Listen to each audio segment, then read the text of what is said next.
So tomorrow night, Wednesday night, no, yeah, Yeah. Wednesday night, we start lighting the Hanukkah menorah. And that's the mitzvah. The celebration of Hanukkah doesn't involve eating any specific foods, although there's a custom to do so. But what it really involves is lahodot or hallel, to express thanksgiving to Hashem. And one of the ways we do that is by lighting the menorah. So there's just a little bit of background, and the title of this class is Hellenists and Me. So the history of Hanukkah is roughly as follows. It takes place during the Second Temple. And one thing that is commonly understood by the rabbis, not so commonly agreed to by historians, is that the entire Second Temple period, which lasted 420 years and ended in approximately 70 of the Common Era, um, was considered preparation for the continuation of the exile.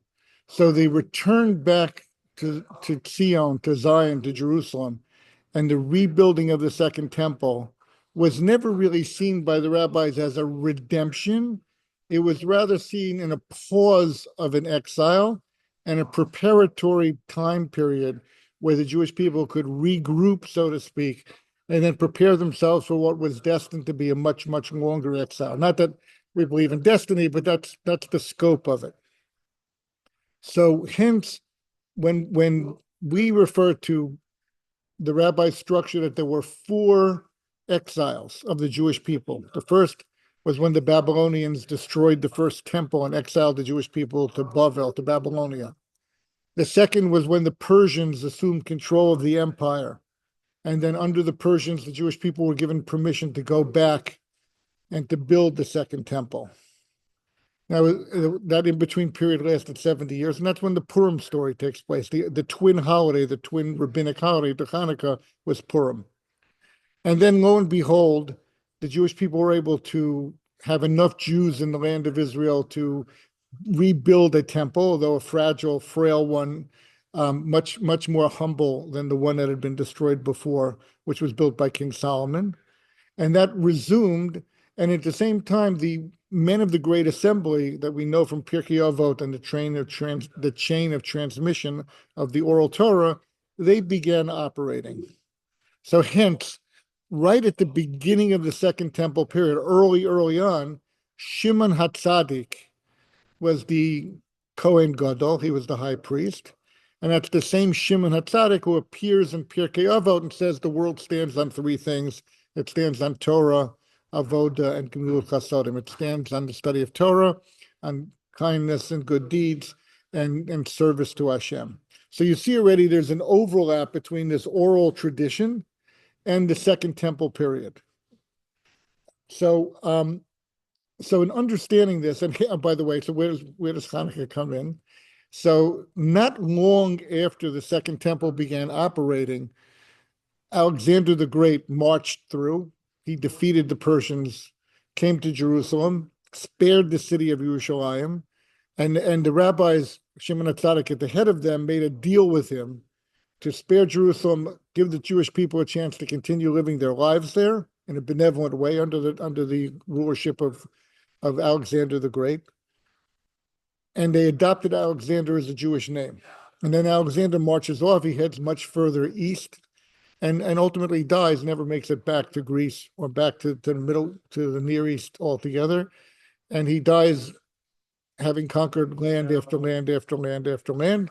And then within 150 years of that, the condition for the Jewish people deteriorates greatly. The then governing Greeks, which are based in Syria, start oppressing the Jewish people, and the Jewish people rebel, and that's the story of Hanukkah. And ultimately, the Hanukkah culminates in the rededication of the temple, which is just about the halfway mark in this period of the Second Temple. That's not the exact date, but that's rough terms. Like 165 before the Common Era. So if you think about the temple being destroyed in 70 in rough terms, you're dealing with 230 years before the destruction of the Second Temple. So basically the second half of it, although within the last 100 years, the Romans already had occupied the land of Israel, and there was a whole different story going on. And that's, so that's the history of it. why is Hanukkah a holiday? So obviously there's the miracle of the oil, but we get the feeling in a sense that these two rabbinically ordained holidays, Purim and Hanukkah, are part of this process of preparing the Jewish people, in my mind, to survive throughout the exile that we are still in. Now, even though we have the land of Israel today, and we're really approaching a time when the majority of Jewish people in the world live in the land of Israel, which has big ramifications, according to some opinions, in terms of Jewish law and things like that.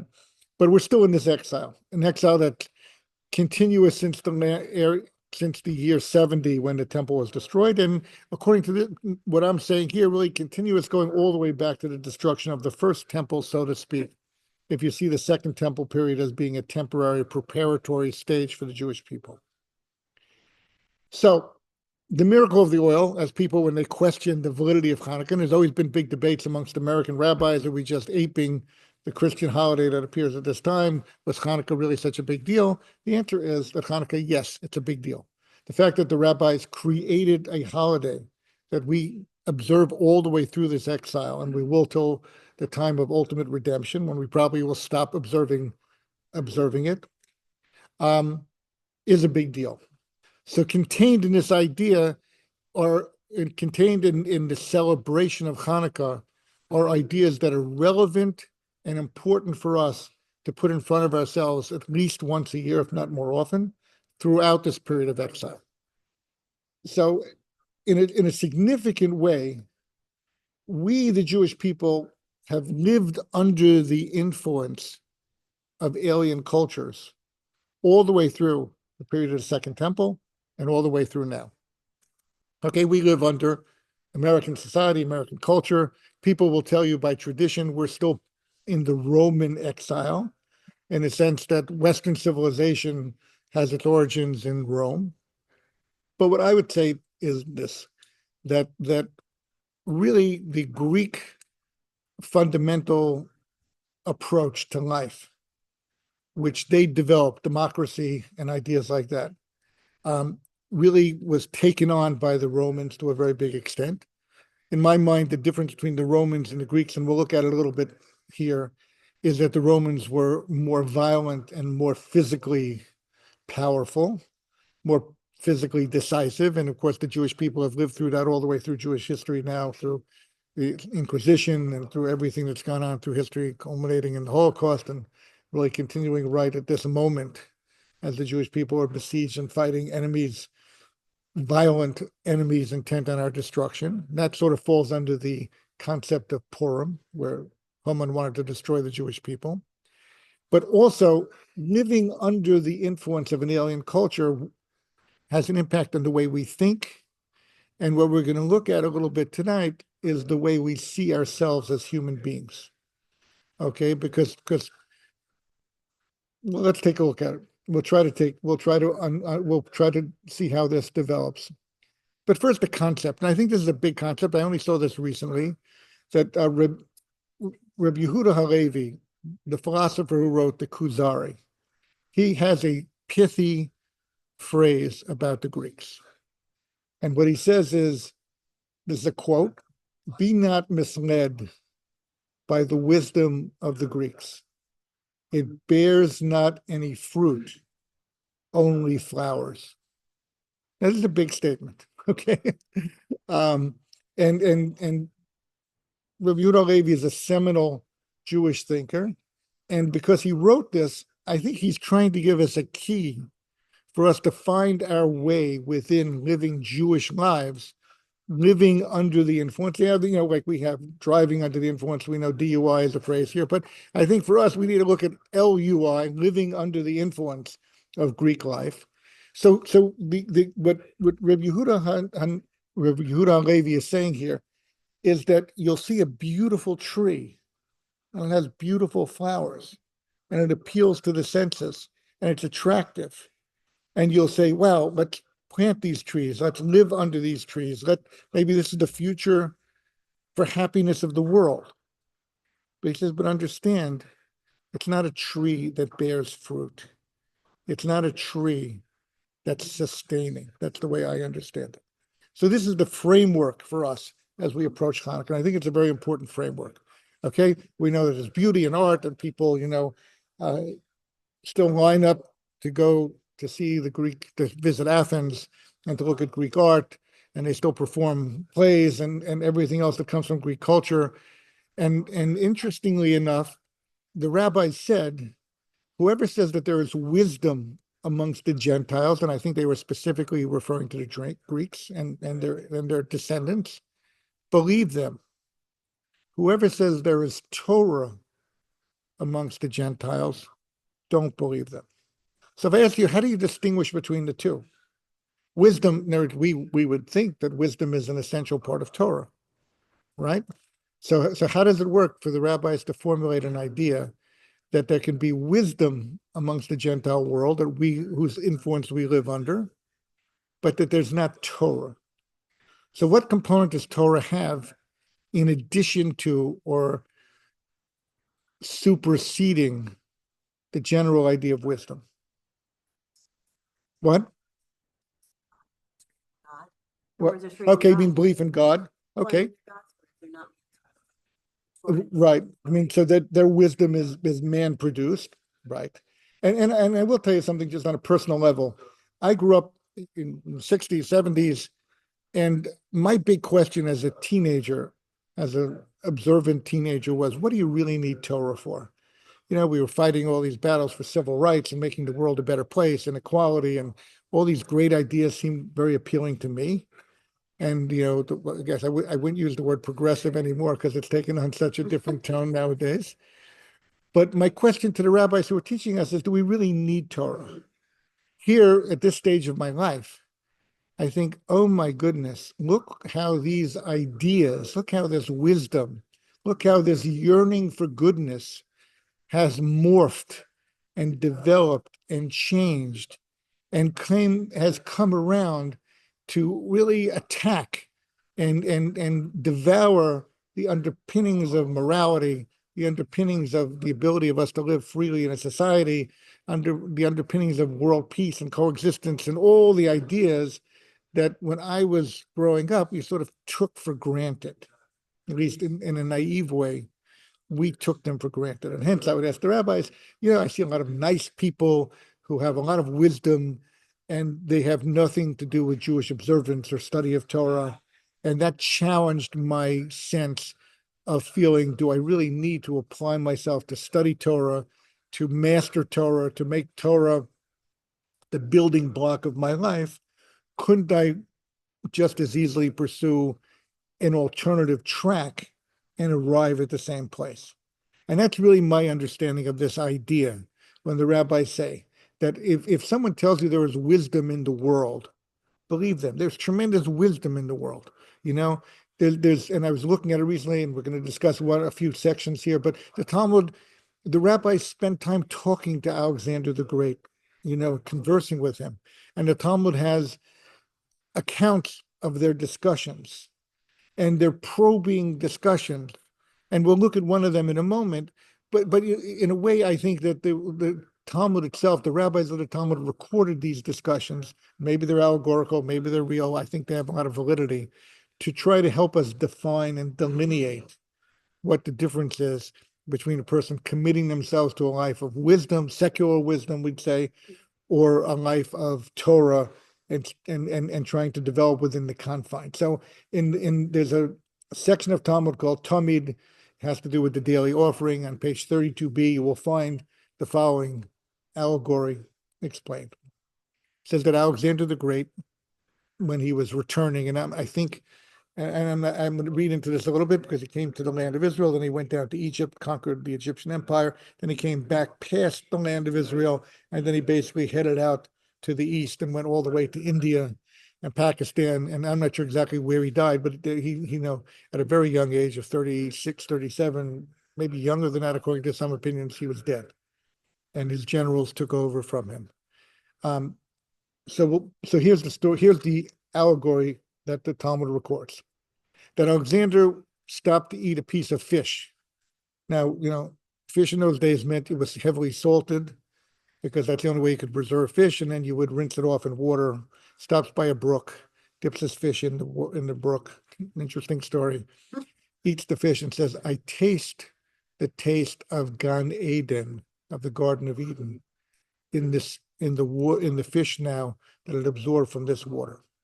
So he decides to follow the brook back to its source, and he arrives at the gates of the Garden of Eden.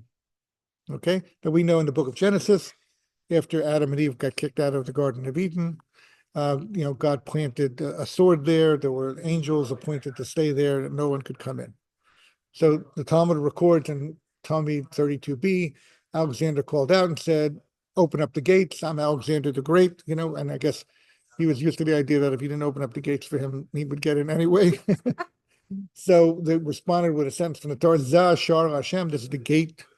It's a godly gate. Tzadikim Yovova, only righteous people could come in. You're not a righteous person. To which Alexander said, I'm not going to debate with you whether I'm righteous or not, but I'm telling you, I'm Alexander the Great. And you better let me in. He was refused entry. He said, so give me something from the Garden of Eden. And thrown over the gate was a skull.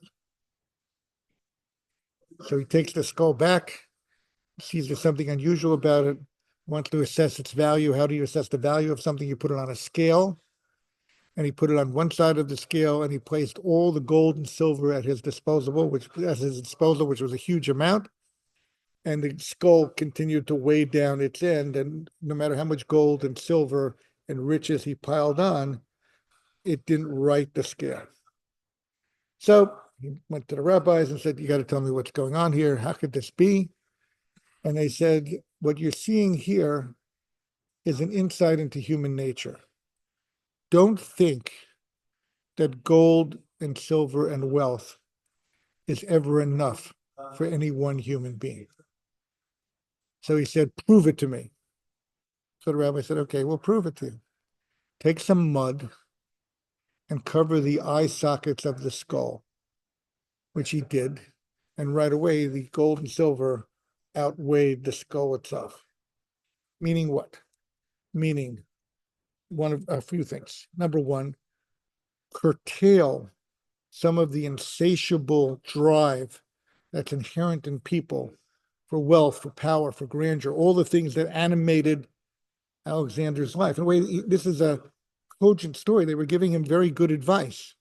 It could have saved his life. He could have taken this lesson to heart and gone back to Macedonia and ruled from Athens for 50 more years, and the world may have been a better place, may not have been a better place. But the lesson didn't sit well with him. The other idea here is that a human being needs to learn to say no to himself or herself in order to achieve any sense of stability. I think I see in this Talmudic discussion both of these ideas.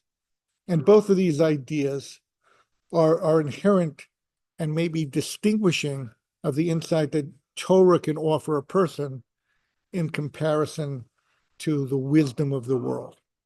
And if you think about it, if you look at the history of psychology in modern times, if you look at, there are very few voices within the world at large that say that, as it says in Pirkei Avot, a happy person is the person who's happy with what they have, which I think, if you think about taking the skull, now again, I can't change the analogy. We know, we say in the Shema, in the third paragraph of the Shema every day, don't seek after your eyes and after your heart, which is classically defined by the Talmud. There's some discussion about this as becoming a disbeliever, a different idea than we're talking about right now. But in other words, even that has the connotation or the understanding that if a person just seeks to, quote unquote, scientifically make sense of the world on his own or her own, such a person is bound not to come to belief in God. Why would that be? This is a discussion that Rabbi Wasserman, who was killed by the Nazis in 1940, 41, had a whole discussion on it. He says, how could it be, and relevant to this, how could it be that Aristotle, with all of his brilliance and wisdom, did not believe in God?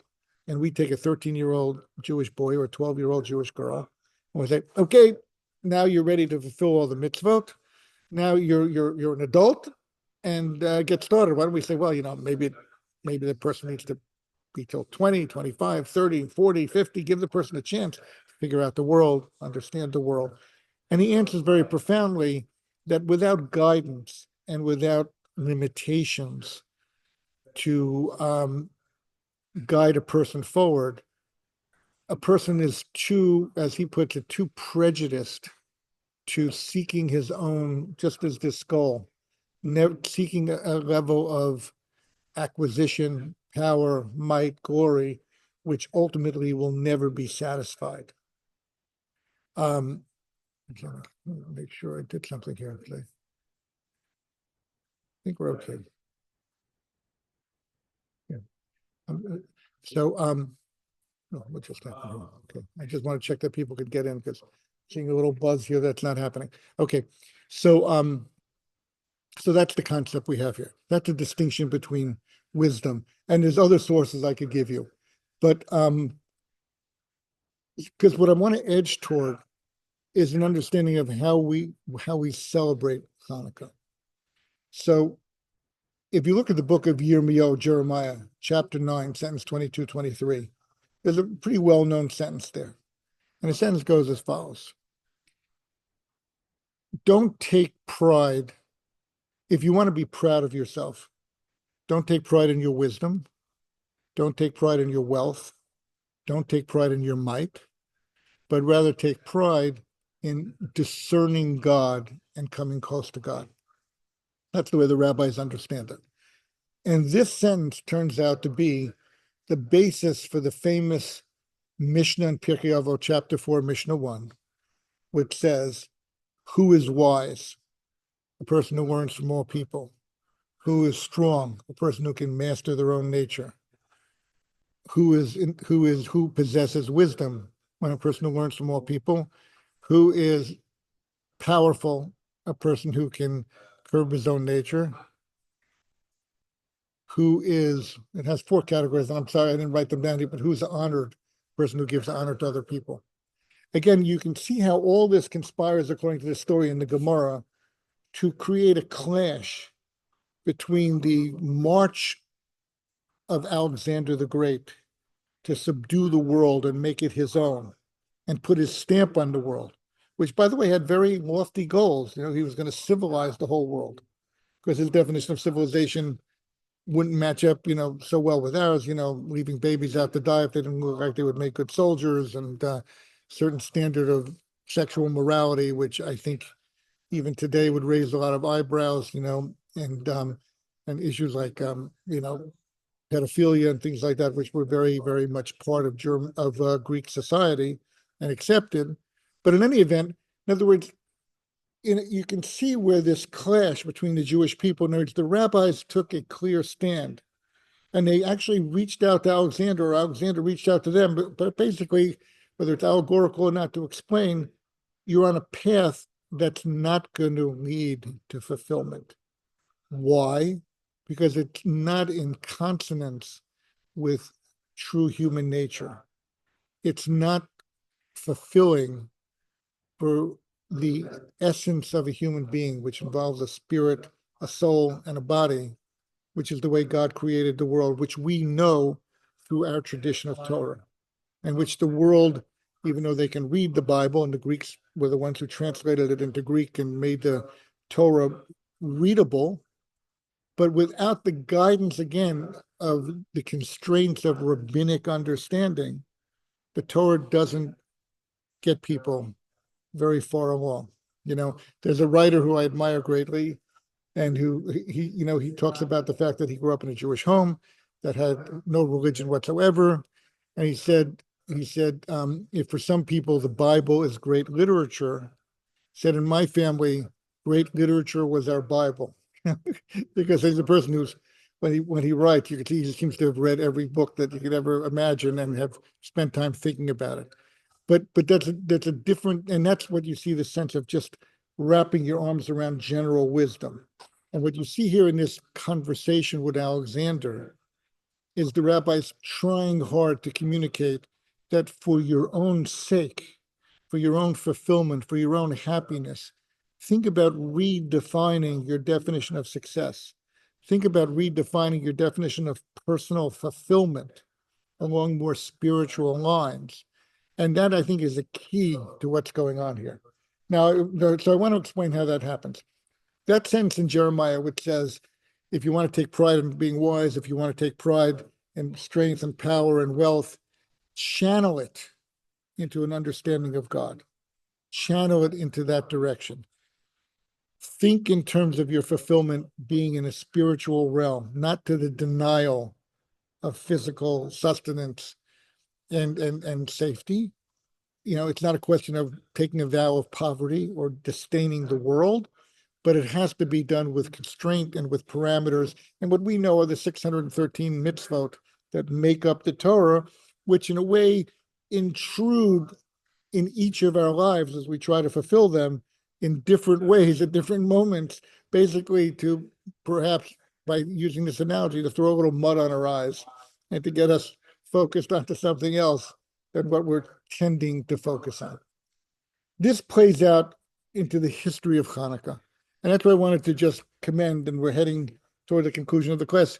You have to read the Al Hanisim prayer on page 114 in the Art Scroll Siddur, which describes in the days of Matisyahu, the son of Yochanan, the high priest, the Greek kingdom rose up. Again, it's not Alexander the Great, he's long dead, but the Syrian Greeks at the time.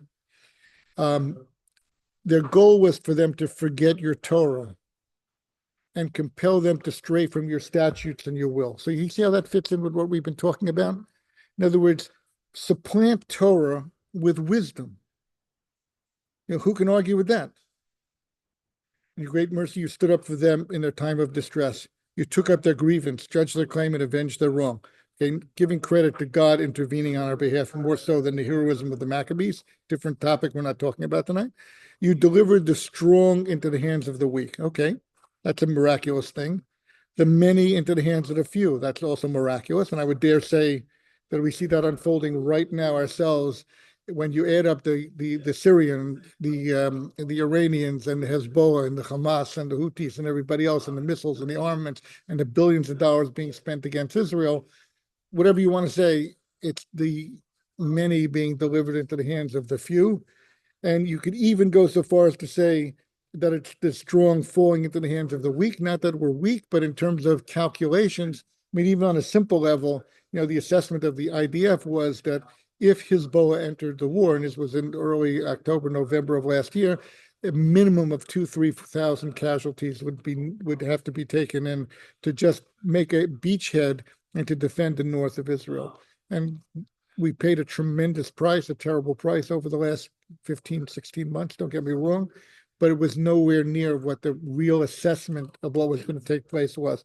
So we see this unfolding in our lives. Then it says, the impure into the hands of the pure, the wicked into the hands of the righteous, the wanton into the hands of the diligent students of your Torah. Now, that's not a miracle that's perceived, that anyone can perceive. See, the first couple of ideas resonate with everybody. We were few, the Maccabees fought. Yeah, I've heard people give lectures. They were the first guerrilla army. They had great tactics, whatever you want to say. And they certainly had a resolve that they were going to fight to preserve the Jewish people, which we see now to a miraculous, eye-opening extent. Every Israeli fighting today has shown unbelievable perseverance in tremendous conditions. Nobody ever conceived of modern Israel fighting a war for a year and a half. It's inconceivable to anybody. And yet we have been. But what does it have to do, the impure to the hands of the pure, the wanton into the diligent students of your Torah? It's the prayer itself is pointing us in a little different direction than we would normally. It's expanding our understanding of the victory of Hanukkah. It's not just the few defeating the many. It's not just the weak. When it says students of Torah defeating the wanton, that's a message that we have to tune into in our own personal lives. It wasn't that all the enemies were drunk and the Maccabees were teetotalers and that's why they won. That's not what it's saying. It's that they had a spiritual quality to their commitment to persevere. And that was part of that was evident in the miracle if we look at it with the right eyes, if we understand it in the right way. And then we get the history here. What did the Greeks do? Interestingly enough, the Greeks never destroyed the temple. They profaned it. Again, difference between the destruction of the first temple, difference between the Romans who ultimately do level the Temple Mount, give Jerusalem a different name, obliterate any physical remnant of Jewish life to the extent that there could be, Palestinians today claiming we were never even there, even though all the evidence is against that. But in any event. So what do you see here? What the Greeks did is they came in, and as Rav Usher Weiss points out in an interesting talks, they could have destroyed all the oil. They could have melted down the menorah. They could have really gotten their faces and said, but they didn't do that. They just said, oil is oil is oil. Don't give me this nonsense lest of the seal of the Kohen Gadol. We're going to break the seal of the high priest on all the oil. Use it. Join the club. Show me a scientific analysis that can differentiate between oil that has the seal of the high priest on it or not, and then I'll go with the idea.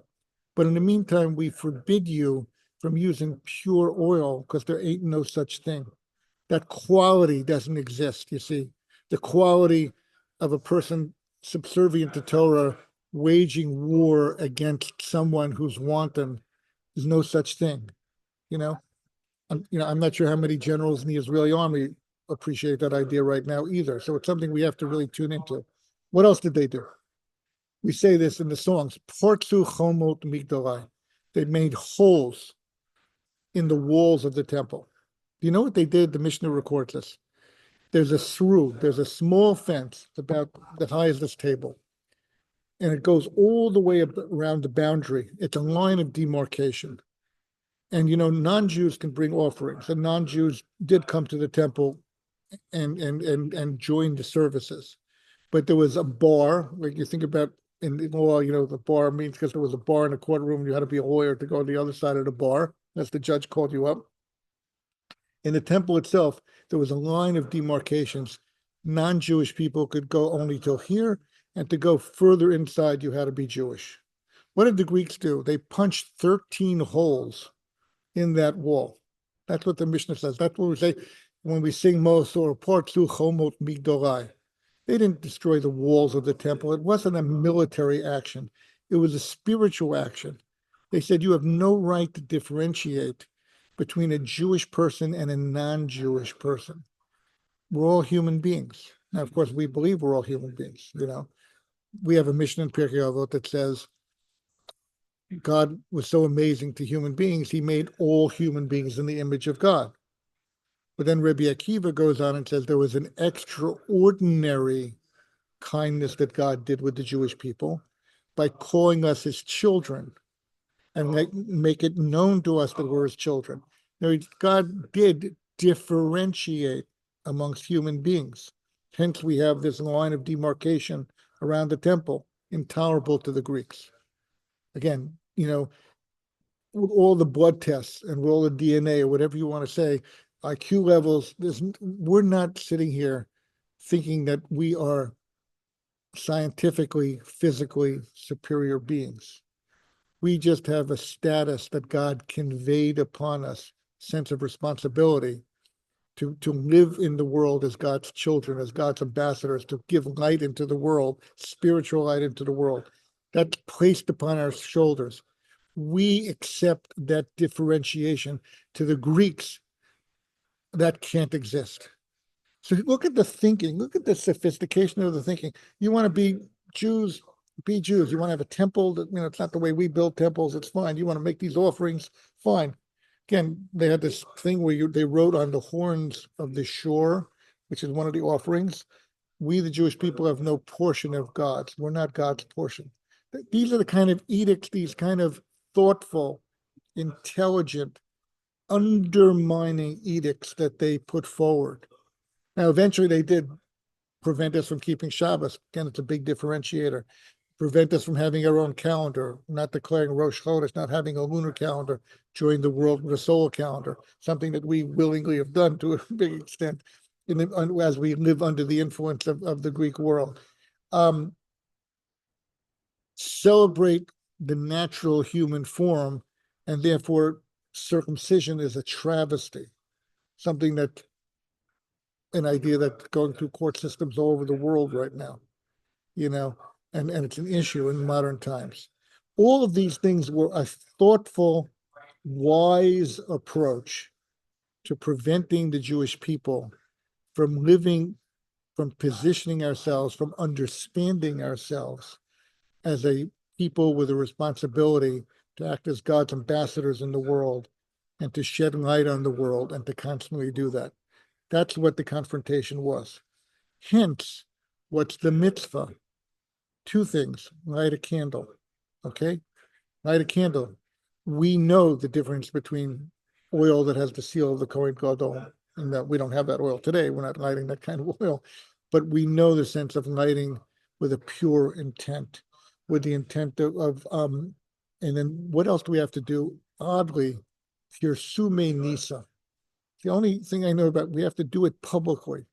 We have to lighten our window, by real tradition, by the doorway of your house. Every house has to broadcast the idea, we are Jewish people. We're not so comfortable doing that. The custom in the diaspora is now no longer to do that. You can light on your dining room table, you can light near a window, it's better, but we're not required. You fulfill the mitzvah. You can light it on your dining room table with your family around you and make the blessings. Maimonides doesn't necessarily agree with that, but all the other decisors of halacha do that. But what's the idea of broadcasting it? Well, let's go back to that pasuk, that sentence in Yirmiyahu and Jeremiah.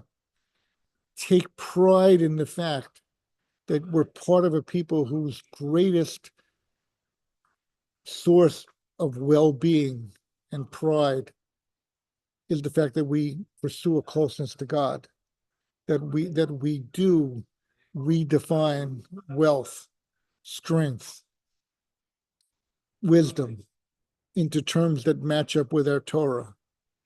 Don't be embarrassed to be known that way. Because after all, that's what Jeremiah says. If you want to take pride in who you are, take pride in this way. It's a healthier, more sustaining way. It's a way that promotes the continuity of Jewish life. So hence we have the specific observances of Hanukkah, so different than everything else. We don't read the Megillah on Purim in the marketplace and scream it out so that all the world around us could see that we're celebrating the fact that Haman was defeated. Okay, we don't celebrate any of the holidays that way. We do put blood on the doorpost, at least we did historically, but that was really a stance vis-a-vis God, not a stance vis-a-vis the society around us. But what we do on Hanukkah is we say we are proud. We're lighting our candles in a way that says that, yes, there's value in wealth. Yes, there's value in wisdom. Yes, there's value in strength. All those things have value. But our ultimate value, the value that we bank our future on, and the value that we stand on, is the value of drawing close to God. It's the value of developing ourselves as spiritual beings. And ultimately, what that means is that we see ourselves differently. We see where our joy and well-being and long-term happiness is. And I'm not talking only about a life to come and a world to come. I'm talking about the way we live our lives. I'm talking about choosing a great wine and then using it for Kiddush on Friday night. I'm talking about investing in a beautiful Hanukkah menorah that really is something that brings joy to everybody's heart, and then lighting it. And these are ways of us not just throwing mud on our eyes, but keeping our eyes focused on what is a sustainable, healthy, spiritual way of living, and which requires us to recognize that we're living under the influence, and we need to pull back a bit, and we need to think carefully And we need to rebuild the 13 holes in the wall of differentiation, so to speak, that went around the temple, so that we remain very, very proud of who we are as Jewish people and live our lives in accordance with a belief that our Torah wisdom redefines happiness, redefines strength, redefines wisdom in our own terms. And that's what we celebrate on Hanukkah.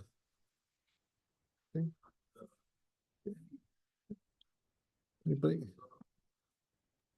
And I wish I know any questions.